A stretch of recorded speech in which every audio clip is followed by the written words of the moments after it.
Travis Wayne Goodsell. The Knights Templar were converted to Mormonism by the Lamanites here in America. And so I'll give you the origin story of how that occurred. They were organized as the Knights of Solomon's Temple, thus Knights Templar, Templar, and were organized after they had found something in the archaeology underneath the Jerusalem ruins. And the Pope at that time granted them knighthood, and they were in charge of escorting or securing, and they were bodyguards for those pilgrims who were making pilgrimages to Jerusalem.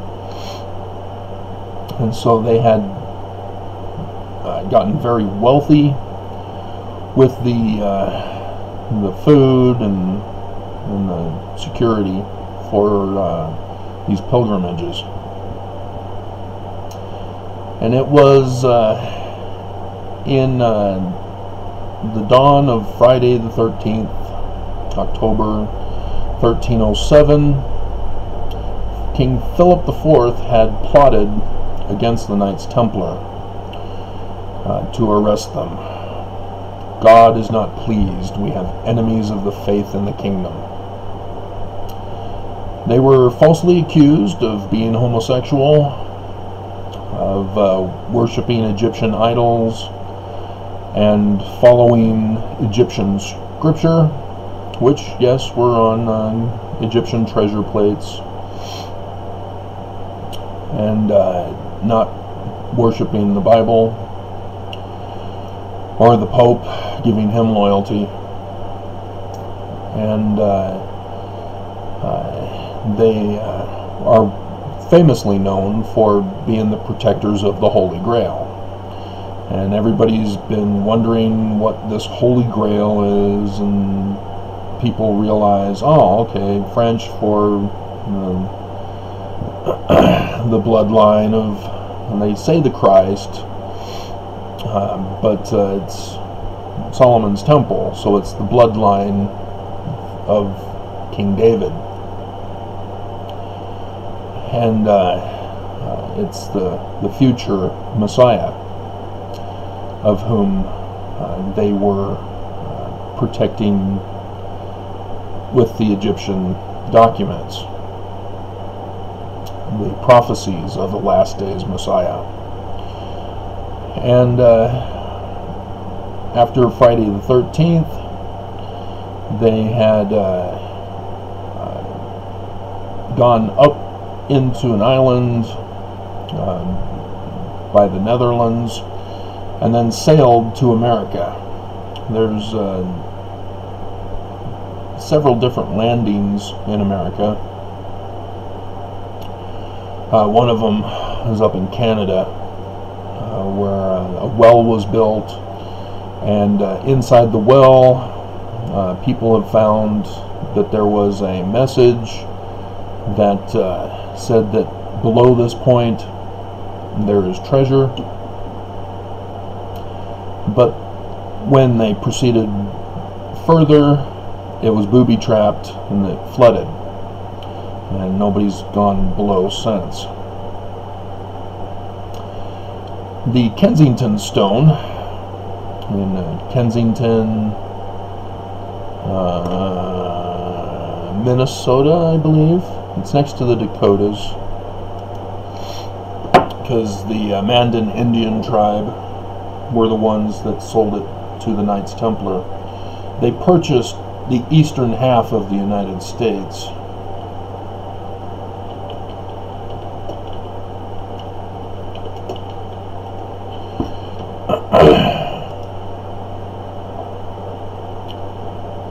Yeah, Minnesota. I had to look it up. It's been decades since I was forced to memorize all the states and their locations and the capitals for each state. But they took their buried treasure plates and placed them at the location that would be the crossroads for the latter days signs in the heavens. The first and the third day of darkness crosses over America at southern Illinois, and buried the Egyptian treasure plates in the ground in caves after having purchased the land.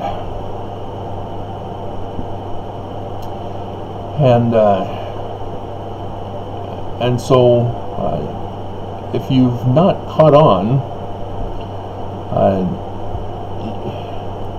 I would hope you wouldn't think that the Knights Templar were actually converted by the Lamanites. I hope you're not that foolish, that naive to think so. This is actually where the Smiths got their information from. And so, if you're unfamiliar with the Book of Mormon, where Nephi has to leave because his brother has ordered a death threat on Nephi, and so Nephi takes the Egyptian treasure plates and goes to the land of Nephi, and there builds a temple patterned exactly after Solomon's temple. And even though they say in the surrounding passages that there's plenty of gold and silver, they said they didn't have any finery. So it was just plain, just the stone structure. And you may have heard some Mormon apologists try to claim that there has never been a recorded instance that the structures were made out of stone. No, Solomon's temple was stone. And we have they claim Jerusalem is the place. I've gone over that it's the Egyptian 18th dynasty. But we read in the Book of Mormon, 2 Nephi chapter 25, starting in verse 18. Wherefore he shall bring forth his words unto them, which words shall judge them at the last day.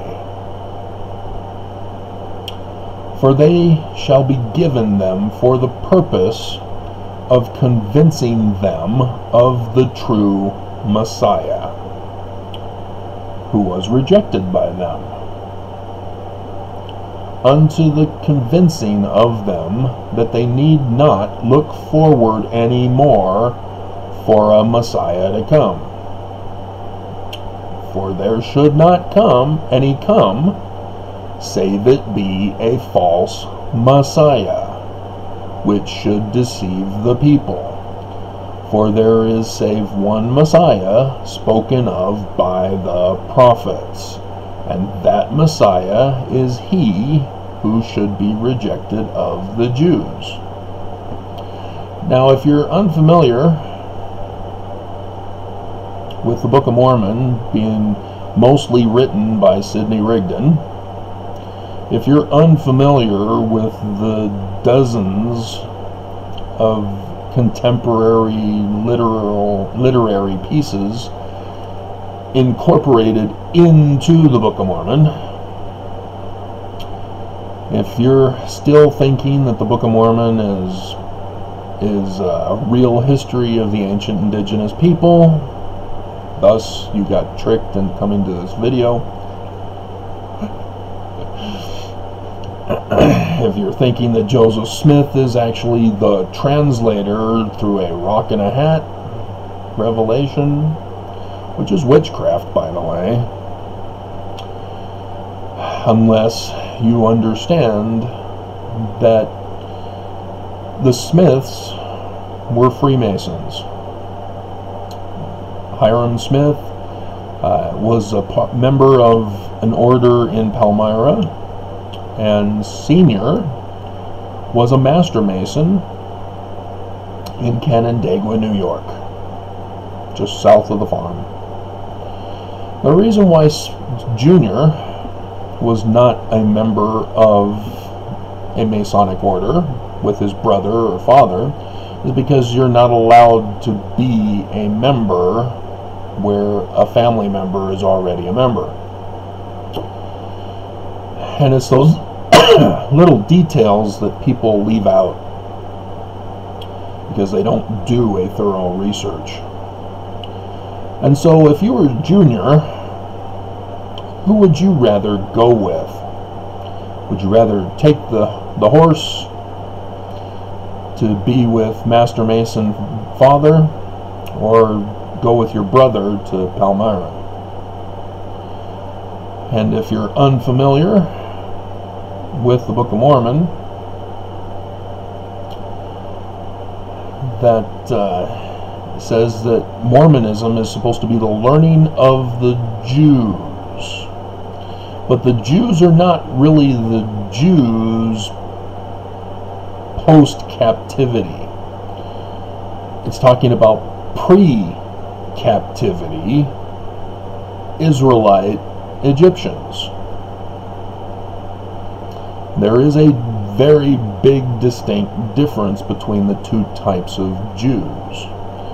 And so, if you do not know that in Vermont, Smith Sr. was a part of the Congregationalist religion called the New Israelites, who believed they were the literal descendants of the house of Israel, and Hebrew was the angelic tongue, as he had already indicated that he was a member of Freemasonry with the naming of Hiram, as the Yorkites would hold a ceremony of the assassination of Hiram Abiff at Solomon's Temple.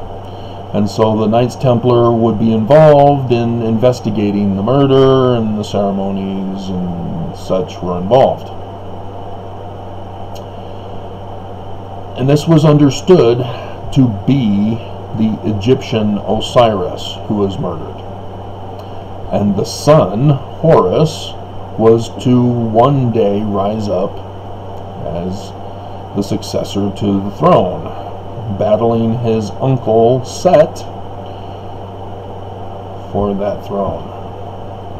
And I've gone over in Paleo-Hebrew how Satan is King Set, the N being the suffix determinative for king, if it's a person, kingdom, if it's a place.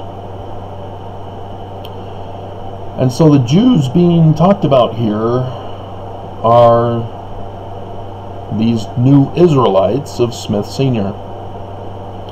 The Book of Mormon goes over multiple places where the Church of Jesus Christ of Latter-day Saints, or the Church of Christ as Joseph Smith first called it, would be taken over and be evil.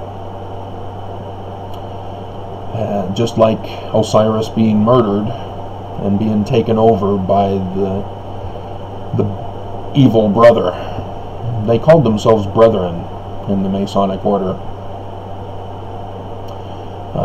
Joseph Smith had called Brigham Young Judas on two separate occasions that I've found so far. One in 1839 for his chasing out Thomas B. Marsh and excommunicating William Smith, the brother.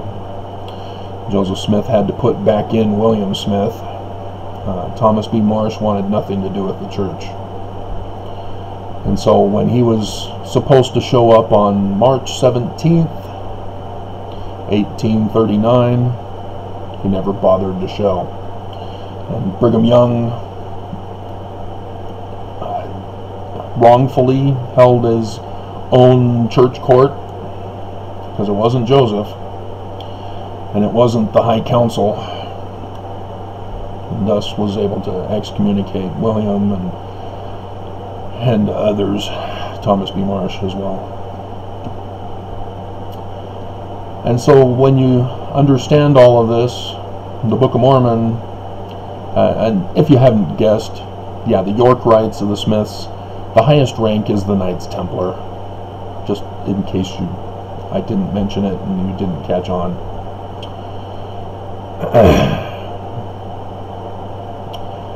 And so the Jews being referred to here are the pre-captivity Jews, after having been taken over by the great and abominable whore of all the earth, Babylon. Thus, Brigham Young. They knew this was going to happen. They knew that they couldn't keep this coded secret for long, that they would be found out. They purposely gave their lives, hoping that the fulfillment would happen. And so, in verse 19, for according to the words of the prophets, the Messiah cometh in 600 years from the time my father left Jerusalem. This is referring to the Knights Templar leaving in the 1300s. 1363 was the date on the Kensington Stone. 600 years from the time the Knights Templar left Jerusalem, came to America, is 1963 exactly, except I've gone over the prophecies with you, but that's a little too early by 7 years, because 2020 he would have turned 50 according to the prophecies, the Jubilee year, as that year began 3,333 years during the Jewish New Year, which we're still in the Jewish year 3,333 years from the Exodus of Moses, with the coronavirus of the Egyptians. So yes, all of this was planned. So in Doctrine and Covenants, section 45, verse 31, they knew this would be unleashed around the world. They knew. Do you understand this? They knew. Now go back and examine how President Russell M. Nelson, a medical doctor, has responded to the coronavirus as a medical doctor and the leader of the Church of Jesus Christ of Latter-day Saints. How many people have died?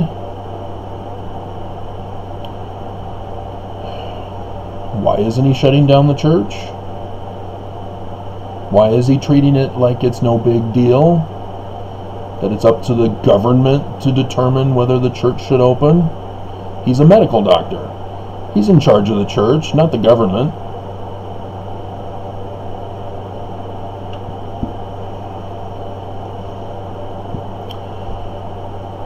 What is interesting is that they also knew the enemy nation that would put Zedekiah on the throne of America. This is referring to 1 Nephi chapter 1. The first year that Lehi left Jerusalem was when Zedekiah was put on the throne by Babylon. He was not a successor to Jerusalem. He was put on the throne by Babylon in the first year. And 600 years, the Messiah would be born.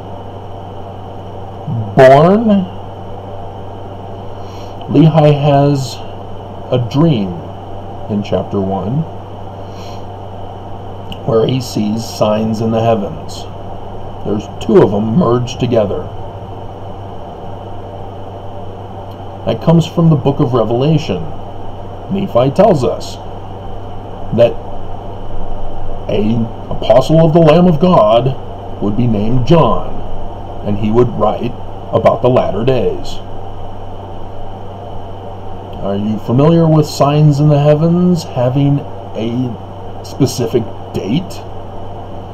How do you think astronomers were able to notify us of the coming of the total solar eclipse in 21st of August 2017, which just happened to be the ancient Egyptian religious calendar New Year,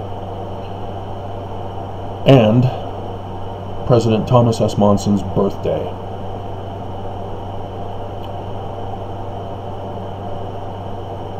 They know. You can go to Wikipedia, type in lists of solar eclipses, and you can even specify a year or century period. You can do 21st century, 20th century, 19th century. They know. It's that calculus physics math. They know. When you designate a sign in the heaven, you now know the date. There's no confusion with astronomers. They all know the date. The reason why they're not telling you, I don't know.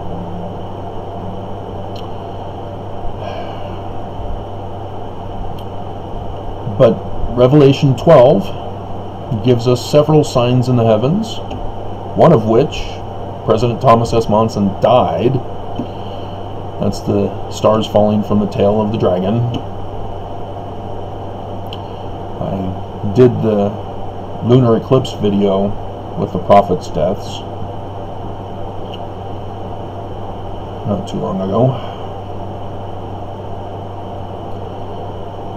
And so 2017 and Revelation 19 verses 11 and 17, 8 April 2024. And I've gone over how Samson is a part of that, giving us the 3 days of darkness. The first one in the lion constellation, because Samson kills a lion. The last one, the third one, Samson dies. His death. He's the Sun King, as I've gone over with you. Remember the N? King. Shemesh is son in Hebrew. And so the 3 deaths in the story of Samson involves the 3 dates for the latter day signs of the sun darkening. But what is curious is that the Smiths are identifying the modern day Babylon. And it's not the wickedness of the world, it's an actual nation who put on a president on the throne of America in 2017. Yes, we all know it's Russia, don't we? But how is it Russia? How did they know it was Russia? Because 600 years from the time Lehi left Jerusalem. Remember, Nephi is born in the first year that Babylon put Zedekiah on the throne and Lehi left Jerusalem. Everybody misses that. That's crucial.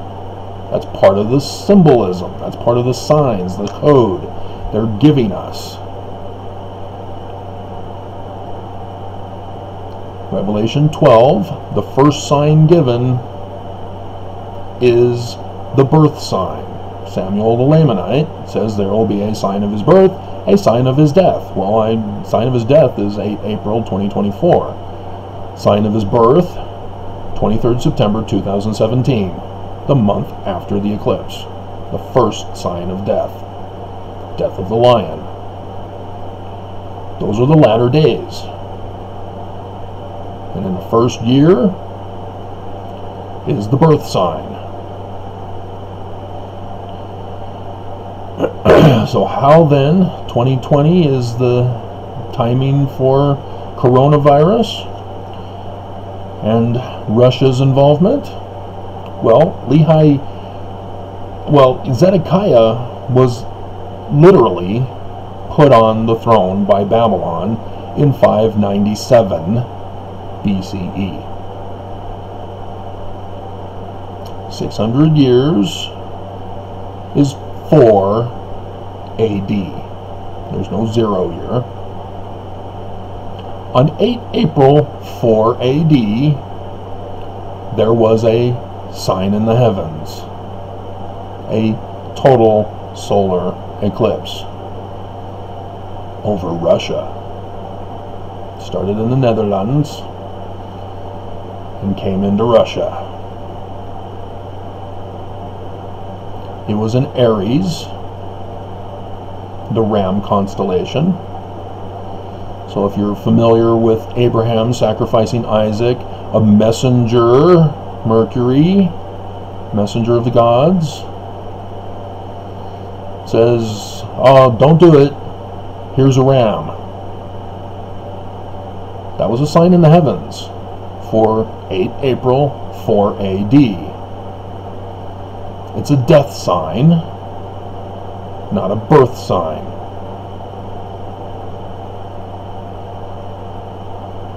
And 20 years later is the death sign of the Messiah. The year 2020 is the unleashing of the coronavirus, which is halfway between 2017 and 2024. The year 3333. If you're unfamiliar with the Scottish Rites Masonry, which is different than York Rites, their honorary high rank is 33rd degree Masons. They have 2 eagles as their seal. So 33 degree Masons with the 2 eagles, 3,333. The Smiths are telling us who's involved for the latter day attack to destroy America, destroy the world. Who will be a part of the takeover of their organization and claim true succession from Joseph Smith. Yes, Brigham and Heber were Scottish Rites. Brigham was not involved because his brothers were already members. The new book, Rewriting Brigham Young's History, does reveal Brigham Young's revenge motive. He had been attending the Mormon Church for 3 years with Heber C. Kimball. They did not get baptized until after Brigham's wife died. And you think, oh, well, she was just too sick to join the church. Why were they attending church? That author says because they were interested in healing that the church talks about, the gift of healing. 3 years attending church, she doesn't get healed, she dies. Brigham then joins. The church already proved false for him. He lost his wife. Why is he now joining and thinking the church is true? The author doesn't make the connection. It's not faith promoting. He's Scottish Rites. You're not familiar with the 1826 incident in Canandaigua, New York, where Joseph Smith Sr. was the Master Mason. The anti-Mason movement happened in 1827 because of William Morgan and Canandaigua, with the Master Mason of Joseph Smith Sr., protecting his life, rescuing him, getting him out of the country, and taking on the responsibility of publishing the book for William Morgan in his place. What book? Book of Mormon. Solomon's Temple. Knights Templar. 600 years. Latter days. You will be judged by the Book of Mormon in the latter days, because it will all be fulfilled. You were warned with the Book of Mormon. And you even had somebody who figured out the code, who had been warning you since 2017. Technically 2016. And how have you treated that person who has been warning you? Because it's not a prophet, not the false Messiah, which should deceive these pre-captivity Israelite Egyptians, of whom are now a part of the taken over organization.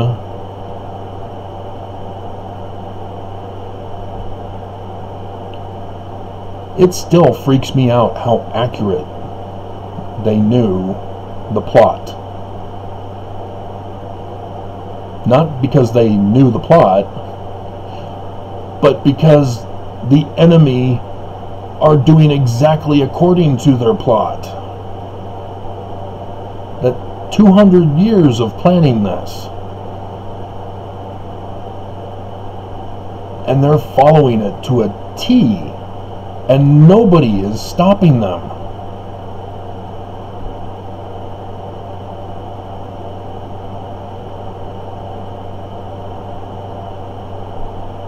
And we know that his name shall not be Jesus Christ, the Son of God. It's Amen. Every passage in here is code.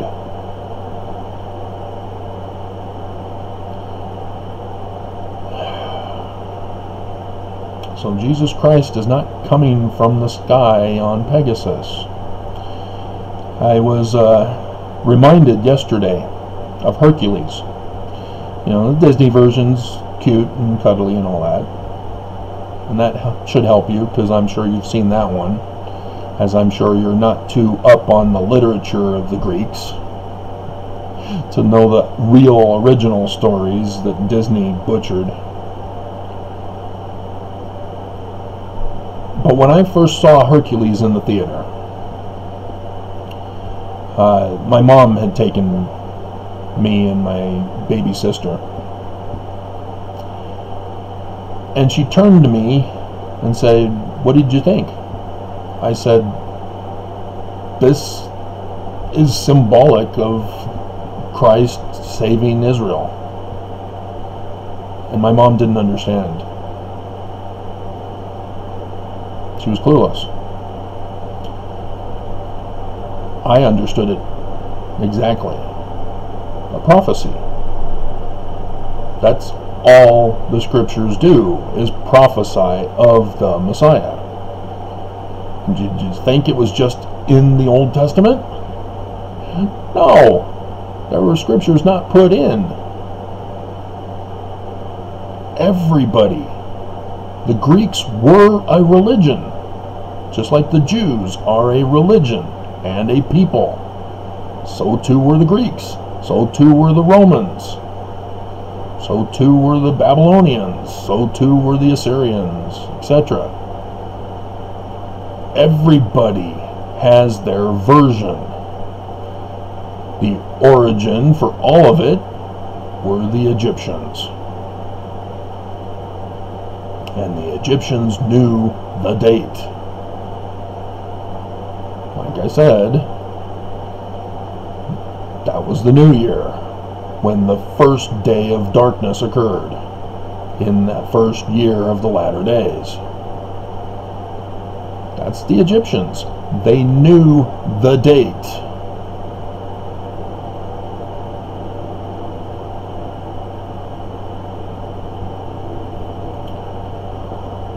So,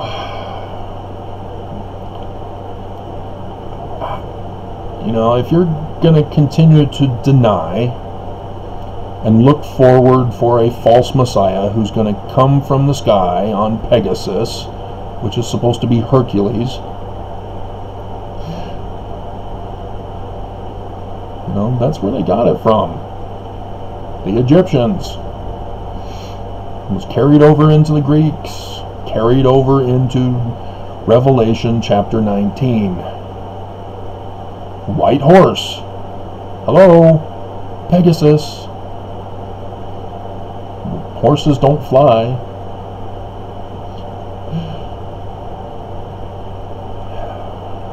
But if this is how you're going to believe, you're going to be deceived by false messiahs.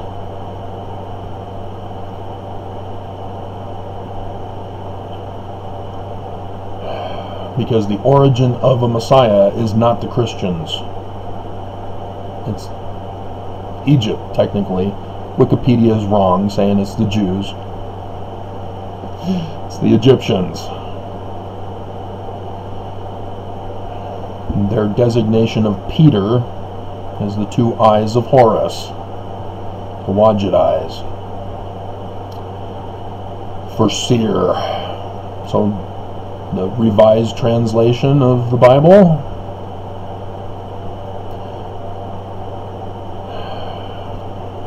thou shalt be called Peter. And in the footnotes you'll see seer.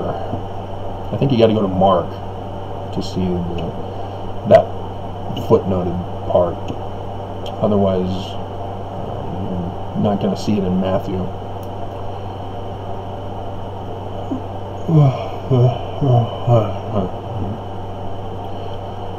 So, there you go. They put the Knights Templar information in here.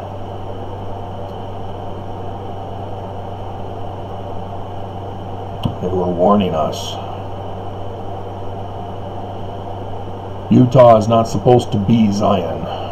There are supposed to be Zion and New Jerusalem, mountain cities that Joseph Smith talked about in his second calling of Brigham Young Judas in 1840. So,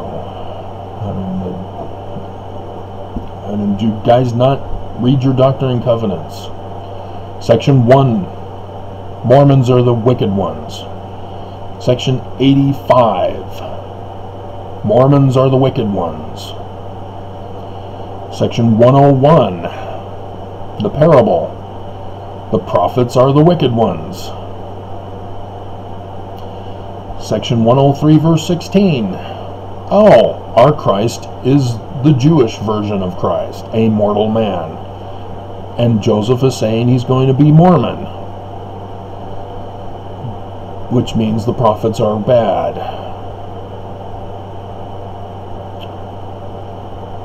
Over and over. It's there for us. The Book of Mormon tells us exactly how to identify them. They'll have the inverted pentagram of Lucifer. How art thou fallen from heaven?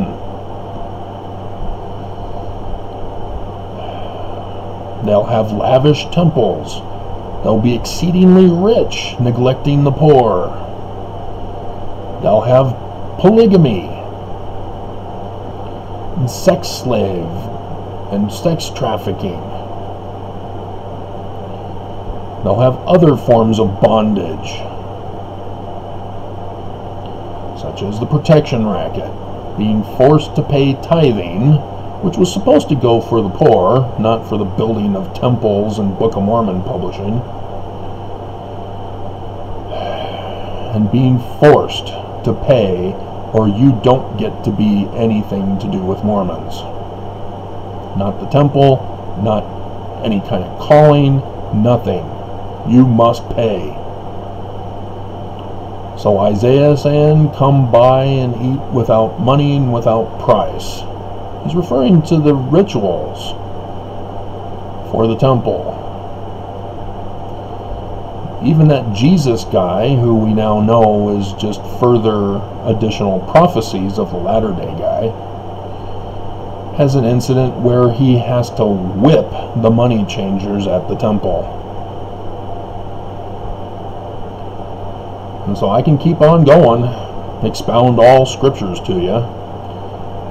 I doubt very few of you are still listening.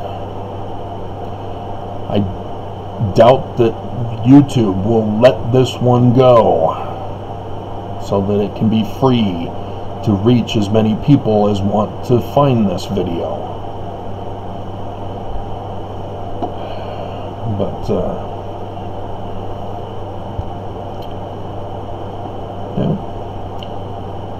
And as the Lord God liveth, that brought up Israel out of the land of Egypt, and gave unto Moses power that he should heal the nations after they had been bitten by the poisonous serpents. Jeremiah chapter 23.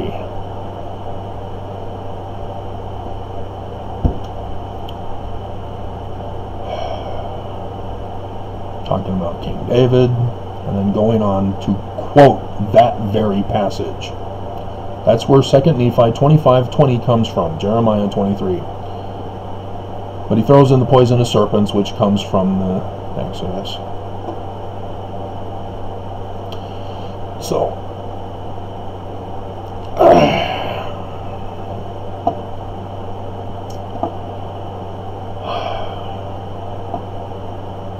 true Messiah, guys.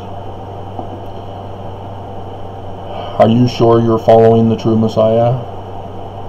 Not deceived? You can't just say, I'm not deceived, therefore my God is true. That's wrong thinking processing. It's called fallacy argument. So, that's it. I was going to do a Mother's Day thing, but the Mother of Christ. But, you guys don't even know who Christ is, so how are you going to understand the Mother of Christ?